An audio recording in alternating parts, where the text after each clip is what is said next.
may text dito sa akin. Tinawag ni ate mo. Yung ginibo kayo ni last time. Yung tinago, tapos ikaw, tinira kang teacher. 200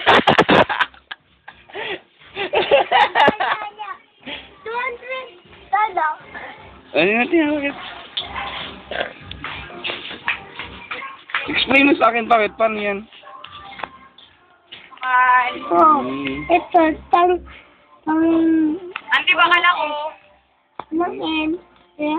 O. Hindi ko alaya. Ay, nabuto. Ano pa? Kain niya, lo. Ay, wow! Wala na Dito lang pasada. Paminta. Wala na. Paminta. Yun pa. Ano yan? Yung nasa unahan sa taas. Apple. Ayan. Wala. Kami na lang, kami na lang. Yung pinaka-itong pampukay ng bulate. Alam niyo yan? Isa, kumain. Ayan, ano yan? Angustin.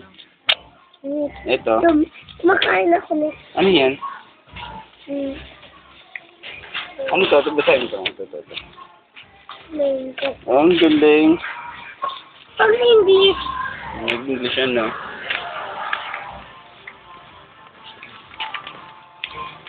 Ano? Ano pag-English?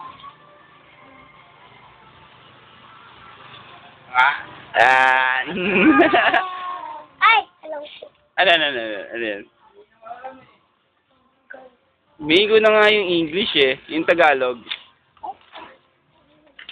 Ay, yeah. Yung mga kalaro ni Anjo. Dapat may frog dito, lumalangoy. Hindi pwede dito yung kalupa. Hindi naman siya lumalang. Nasa ibabaw siya, di ba, ng ano? Tingnan mo. Yan, o. Ano yan? Ano yung nasa ilalim niya? Di ba? Tubig. Sa ilalim tubig. Pero may inapakan pa siya. Lupa. Hindi yan lupa. Water lily yan. Dahon niya. Down. Ito kasi may bulaklak. Ngiti. Basta na siya ako. Ibo ka na naman. Ate, may sakit ako. May sakit ka? Anong sakit mo? Sa ulo? Akala ko sa ulo. With the lovers in like feel what I feel with you. Kanta ka nga. Sinira ko na Emil. Sino? Emil,